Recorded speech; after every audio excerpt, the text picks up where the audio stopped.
આજના જે મહિલા મંડળના કાર્યક્રમમાં જે આપ સબ ઉપસ્થિત લેડીઝ છે, આપના જે સોસાયટીના જે ક્લબના પ્રમુખ ઉપપ્રમુખ અને આપ સૌ શ્રોતાગણ, એ સૌનો હાર્દિક ધન્યવાદ કહું છું, તમને આવકારું છું. અને જેમને મને આ બોલવાની તક આપી એ ઉપપ્રમુખ અને ક્લબના મેમ્બર્સ, જે કમિટી મેમ્બર્સ છે, એમનો પણ હું આભાર વ્યક્ત કરું છું. હવે આજના દિવસે જે મને ઇન્વાઇટ કર્યા છે, જે પ્રમુખ, આજના મહિલા દિવસ, ખાસ તો મહિલા દિવસ નિમિત્તે મને બોલવાની તક આપી, તો એમાં બધાને એમ હશે કે મહિલાઓના વિશે મહિલા જે બોલી રહી છે તો કંઈ મહિલાઓનો જ ટોપિક હશે, પણ હું આજે એક અલગ ટોપિક લઈને આવી છું, જે છે ટ્રાફિક અવેરનેસ. જે અત્યારે આપણું રિસન્ટલી એક ટોપિક જ છે. આપણા સુરતમાં જે બહુ બધા અત્યારે રૂલ્સ રેગ્યુલેશન્સ ચાલુ થયા છે, તો હું એ ટ્રાફિક અવેરનેસ પર તમને 3 મુદ્દા જણાવીશ.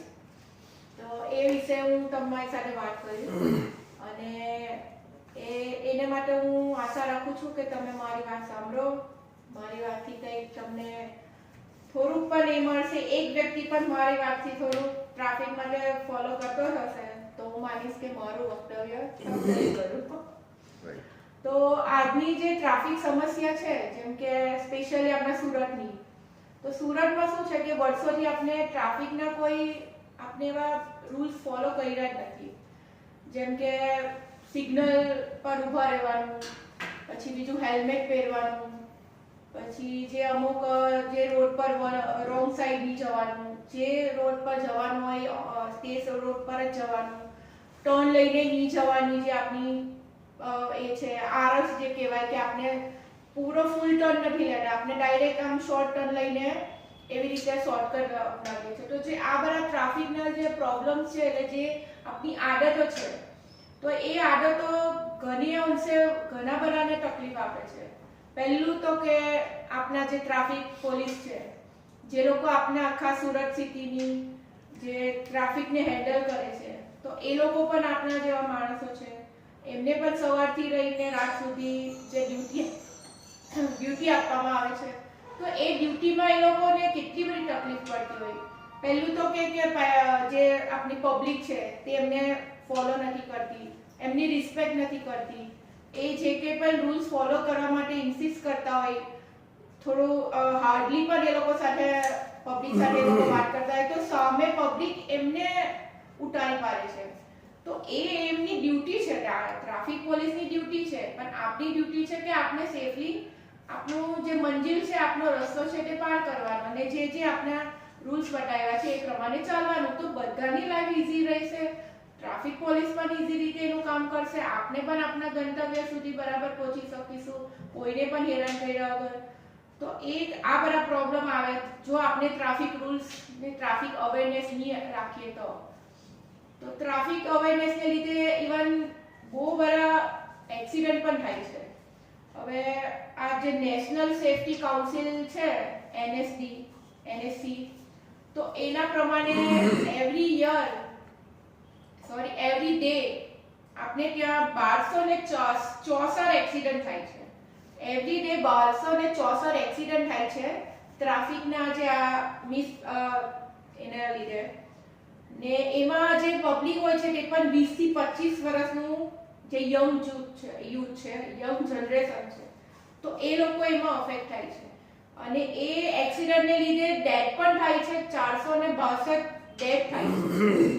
આ તો જે છે 1200 તે તો એક્સિડન્ટ છે, જેમાં કોઈનું કંઈક ઇન્જરી થાય છે કે હોસ્પિટલાઇઝ થઈ જાય, પણ એના લીધે ડેથ પણ એટલી જ થાય છે.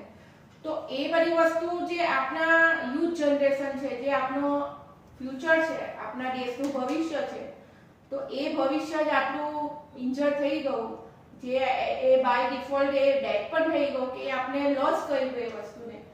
તો આપણા દેશમાં જે યુથ છે તેને આપણે કેટલું બધું પાછળ લઈ લીધું, આપણે એના માટે એટલી કમી થઈ ગઈ યુથની, ને આપણો દેશ એટલો પ્રોગ્રેસ માટે પાછળ થઈ ગયો. તો આ બધા કારણો પણ બહુ બધા એક ટ્રાફિક રૂલ્સ બરાબર ફોલો કરશું ને તો ઓવરઓલ આપણે ઘણો બધો ફાયદો થશે. આપણે એમ વિચારીએ છીએ કે આપને કોણ જોવાનું છે, કોઈ નથી કરતું તો હું પણ શું કામ કરું, પેલો તો કંઈ કરતો નથી, પોલીસ એને તો જોતો નથી તો હું શું કામ કરું. પણ જરૂરી નથી કે એ નથી કરતો તો એનામાં નથી અવેરનેસ. ગમે ત્યારે એમને કંઈક અફેક્ટ થશે કે એના પરિવારવાળા પણ તકલીફમાં મુકાશે આના કારણથી, કદાચ બીજાની અવેરનેસને લીધે એના પરિવારવાળા જો તકલીફમાં મુકાયા ત્યારે એ ભાઈને રિયલાઇઝ થશે. તો આપણે ત્યાં સુધી પણ શું કામ રાહ જોવી કે કોઈ એક જણને પણ આપણે રિયલાઇઝ કરવામાં એનું એક્સિડન્ટ થઈને કે એની ડેથ પણ થઈ જાય પછી આપણે ટ્રાફિક રૂલ્સ ફોલો કરશું તો એ તો ફાયદાનો સોદો નથી. આપણે પહેલેથી જ આપણે ટ્રાફિક રૂલ્સ ફોલો કરી શકીએ છીએ.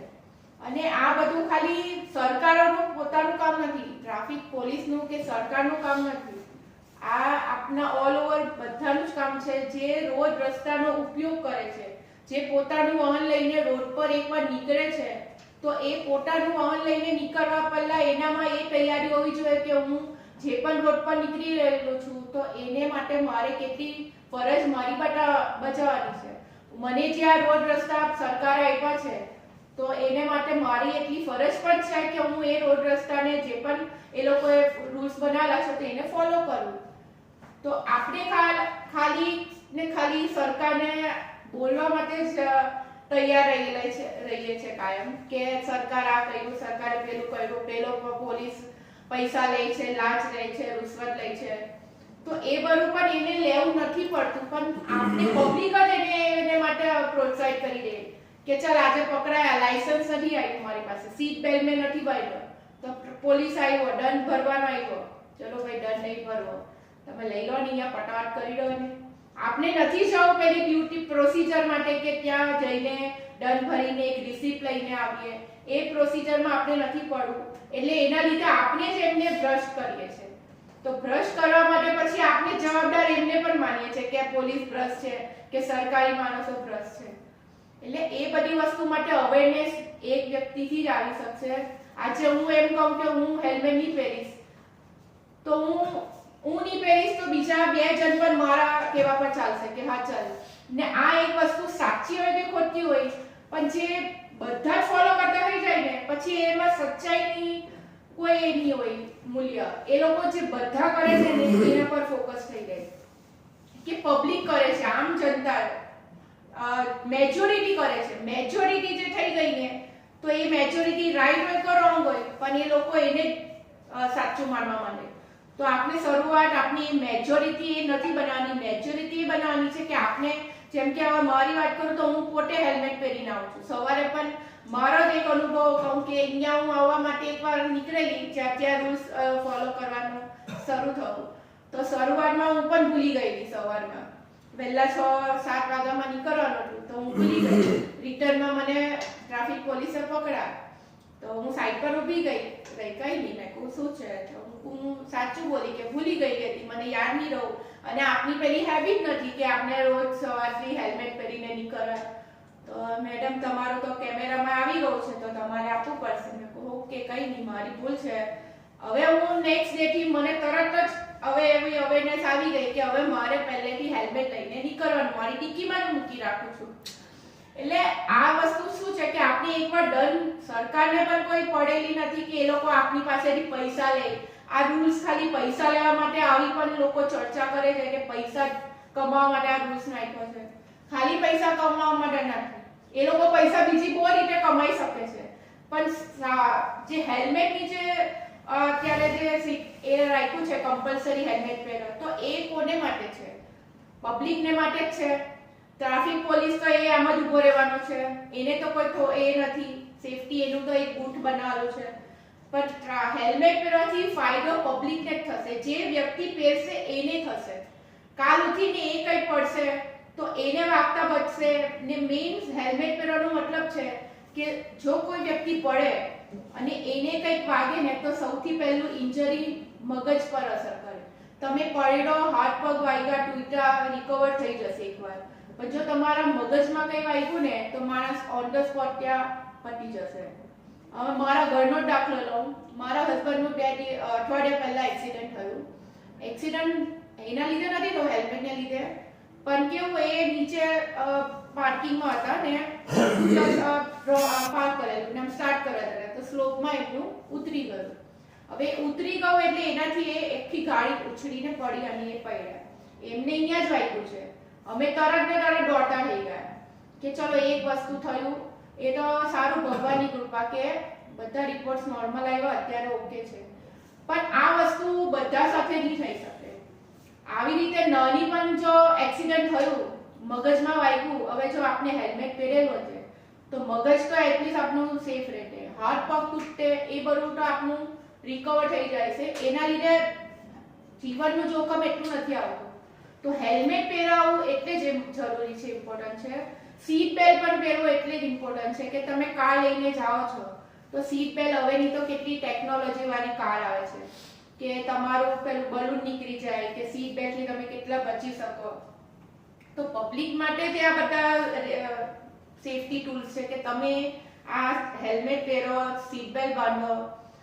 પછી જે ટ્રાફિક સિગ્નલ છે, ટ્રાફિક સિગ્નલમાં પણ લોકો શું કરે, અત્યારે ઘણા વખત ટ્રાફિકનો પણ સુરતમાં એકદમ સિગ્નલ પર ઉભા રહેવાનું જે આવ્યું છે તો તેમાં પણ ઘણા લોકો બહુ બધી ગલી કરે. રીતસર આપણે પણ હવે જતા હોય રોડ પર તો હવે સિગ્નલ આવ્યું છે તો સાઈડ પરથી એમ ઉભા રહે. એટલા બધા સાઈડ પર ચાલ્યા જઈને કે સાઈડ પરની જે લેફ્ટ સાઈડ જવાનો ટર્ન આખો બ્લોક કરી દે. તો એના લીધે પબ્લિક ઇરિટેટ થાય. જે લેફ્ટ જવા વાળો એ હેરાન થાય, જે પોતે જે અહીંયા ઉભો રહેલો છે તે પણ કોઈ સિગ્નલ પહેલા તો જઈ નથી શકવાનો. તો એક ખાલી તમારે એક પેશન્સ તમારે રાખવું પડે કે 60 સેકન્ડનું છે કે 45 સેકન્ડનું જે સિગ્નલ છે તો એમાં તમે ખાલી શાંતિથી તમે તમારી ગાડી ઓફ કરીને મૂકી દેવો અને તમારું આમ ખાલી ઓબ્ઝર્વેશન માંગે છે. ઓબ્ઝર્વેશન કરો. શું જરૂર છે હળબડાટ કરવાની? તમને 45 સેકન્ડ કે 60 સેકન્ડ ઘરમાં કોણ આપે છે? તમને કોઈ શાંતિથી 60 સેકન્ડ એમ કહે છે કે ચલો બેસો. તમે ઘરમાં એવી રીતે બેસવાના નથી. તમે ઘરમાં જો બેઠા કલાક પણ તો તમારા હાથમાં તો મોબાઈલ જ હશે. તમે કોઈ રીતે ફ્રી નથી બેસી શકવાના. ટ્રાફિક સિગ્નલ એ એક એવી વસ્તુ છે, એક એવી જગ્યા છે કે જ્યાં તમે તમારી સાથે રહી શકો છો. તમે 60 સેકન્ડ પણ ખાલી ગાડી બંધ કરીને આમ બેસો, ઓબ્ઝર્વ કરો, પબ્લિકને જો આજુબાજુનું કેટલું પબ્લિક હોય એમને ઓબ્ઝર્વ કરો. એ કોઈ લેડીઝ હોય, કોઈ ફેમિલી હોય, કોઈ છોકરું હોય, કોઈ સિનિયર સિટીઝન હોય, બધા કેટલા બધા આપણી આજુબાજુ જે દુનિયા ચાલી રહી છે, લોકો કેવા છે એને ઓબ્ઝર્વ કરો. કઈ નહીં તો આમ ખાલી 2 મિનિટ 2 સેકન્ડ પણ આંખ બંધ કરીને પોતાનામાં ઉતરો. આ એક મેડિટેશનનો એક વે છે આપણા માટે. 60 સેકન્ડ તો આપણે શું કામ હળબડાટ કરવી? 60 સેકન્ડ આપણે આટલી પબ્લિક સરકાર આપે છે કે તમે પોતાનામાં ઝાંકીને જોવો, તો એટલી પણ પબ્લિકમાં પેશન્સ નથી. તો આપને હું એ કહેવા માંગુ છું કે ટ્રાફિક સિગ્નલ પર પણ રહેવો, એનો ફોલો કરો, હેલ્મેટ પણ પહેરો. હેલ્મેટ આપના માટે જ છે, સરકારને કોઈ જ પડેલી નથી કે એમને ઉલટી આપની એટલી પડેલી છે કે તમે સેફ રહો. જો તમે સેફ રહેશો, એક વ્યક્તિ સેફ રહેશે, સુરતની બધી જનતા સેફ રહેશે તો ઓવરઓલ ગ્રોથ કોનો થશે? કારણ કે જે પણ લોકો બહાર નીકળે છે વ્હીકલ લઈને, કામ ધંધે નીકળે છે, હવે આ જ વ્યક્તિ કામ ધંધા નીકળવા વાળીને કાલ ઉઠીને કંઈ થયું, આ જ બધા જે આપના રૂલ્સ રેગ્યુલેશન આપણે ફોલો નહીં કર્યા આપની અવેરનેસને લીધે ને કાલ ઉઠીને આપણે થયું કંઈ, તો એ બધી અસર આપના સરકારને એટલે આપની ઇકોનોમીને પણ પડવાની છે. જે આ વ્યક્તિ આવી રીતે એક્સિડન્ટ કે બાય ડેથ થઈ ગઈ તો એ લોસ તો આપને પોતાને નહીં પણ ઓવરઓલ આપના સિટીને પડવાનો છે, આપની ઇકોનોમીને પડવાનો, પરિવારોને તો પડવાનો જ છે. પણ એ વ્યક્તિને સિવાયના પણ બહુ બધો, એટલે એક વ્યક્તિ એવો હશે, એના પછી બીજા આવશે, તો ધીરે ધીરે એ મેજોરિટી વધવાથી આપની ઇકોનોમીને પણ અસર પડશે. પરિવાર તો આપનો હેરાન થવાનો જ છે. એટલે હું પોતે આ જે અવેરનેસનું છે ને એને હું બહુ સિરિયસલી હું તો લઉં છું કે તમે પણ લેવો. આ એક ખાલી ઇરિટેટ કરવા માટે કે પબ્લિકને હેરાન કરવા માટે કે પહેલા તો બધું ઓકે ચાલતું હતું, હવે આવું બધું નવું ઘુસાયું, નવું નથી, પહેલેથી આ છે જ. પણ એને રૂલ્સ ફોલો કરવા માટે જે સ્ટ્રિક્ટલી જે અત્યારે થવું છે ને તે અત્યારે થવું. બાકી તો રૂલ્સ તો પહેલેથી જ છે. એવું નથી કે સુરતમાં તમે મેટ્રો સિટી મુંબઈમાં ચાલ્યા જાઓ, ઇવન તમે અબ્રોડ જાઓ, અમેરિકા જાઓ, અમેરિકા જશે ને લોકો આવીને કહેશે યાર ત્યાં તો બહુ સ્ટ્રિક્ટ, ત્યાં તો સિગ્નલ પર ઊભા જ રહેવું પડે, ત્યાં તો રોંગ રોંગ સાઈડ પર જવાય જ નહીં. આ તો અમુક રસ્તા, અરે આપણે મુંબઈ જઈએ તો મુંબઈના આપણે રસ્તા પર અટવાઈ જઈએ કે આપણે પોતાનું વ્હીકલ લઈને નહીં જઈ શકીએ કે ના ભાઈ આપણે રૂલ્સ એ લોકોના સિગ્નલ ને એ લોકોનું ટ્રાફિકનું ખબર નહીં હોય, કઈ અંદર આવી ગયા તો આપણે એ મુંબઈના રસ્તાથી આપણે એટલા ગભરાઈને આપણે એને નથી કરતા. તો કેમ કે ત્યાંની જનતાએ પણ એને સ્વીકારી છે, ત્યાંનું પબ્લિક પણ એમને સપોર્ટ કરે છે. તો ઓવરઓલ મુંબઈનું ટ્રાફિક ઘણું પબ્લિક છે, ત્યાં ઘણું ટ્રાફિક છે, પણ એટલું બધું આવા એક્સિડન્ટ ને એવું ઓછું થતું હશે, પણ ઓછું થાય છે. એટલીસ્ટ તમે જ વિચારો કે આટલું બધું પબ્લિક ને આટલી બધી જનતાને એક રોડ પર લાવીને હેન્ડલ કરવું એ કેટલી મોટી વાત છે. જો તમે આ ટ્રાફિક રૂલ્સ ની ફોલો કરો તો દરરોજની મુંબઈમાં એક્સિડન્ટ થાય ને દરરોજના હુલ્લડ થાય.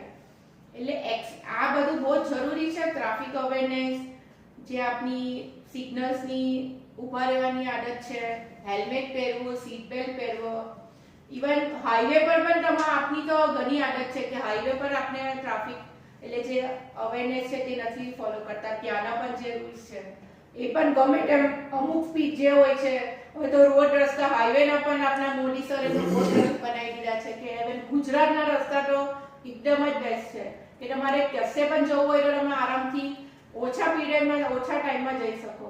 તો એ બધા રોડ આપણે બનાવ્યા છે તો ત્યાંનો ટોલ આપવો જોઈએ, ત્યાંના એ જે સ્પીડ લિમિટ આપેલી છે એ સ્પીડ લિમિટમાં બનાવવું જોઈએ, જે લેનમાં ચાલવું જોઈએ તે લેનમાં જવું જોઈએ. તો આ બધી વસ્તુ ઓવરઓલ આપને શાંતિ આપશે, પબ્લિકને શાંતિ આપશે. સરકાર તો એ છે જ આપણે કરાવવાની. જ્યારે આપણે નથી માનતા આપણા ઘરમાં છોકરાઓને આપણે કંઈ કહીએ કે દીકરા આજે સવારમાં વહેલા ઉઠવાનું જ છે ને તો પણ આપણે નહીં ઉઠીએ, એક દિવસ નહીં ઉઠીએ, 2 દિવસ નહીં ઉઠીએ તો ભાઈ મા બાપ એક તમાચો મારે ને કે ચેક કેમ નહીં ઉઠતો. તો આપણે તમાચો લેવાની જરૂર શું કામ પાડી? આપણે સરકારની ત્યાં સુધી હદ સુધી કે આપણે દંડ ભરવો પડે એ સુધીની આપણે નોબત શું કામ લાવીએ? આપણે જો રેગ્યુલર ટ્રાફિક ફોલો કરશું ને તો આપણે કોઈ દંડ આપવો નહીં પડશે, ની સરકારને એટલું સ્ટ્રિક્ટ થવું પડશે. એટલે એ આપની જવાબદારી છે કે આપણે કેટલા અવેર રહીશું તો ઓવરઓલ એ બધાને જ ફાયદો થશે. તો આશા જગાડું છું કે આપણે આ ટ્રાફિક રૂલ્સને ફોલો કરીશું, બધા જ રૂલ્સ રેગ્યુલેશનને ફોલો કરશું, સમાજને ઉપર લાવશું, પરિવારને સેફ રાખશું, આપણા સુરતને સેફ રાખશું, ઓવરઓલ ઇન્ડિયાને સેફ રાખશું. તો મને જે તમે સાંભળો એ બદલ આપ સૌનો આભાર. Thank you.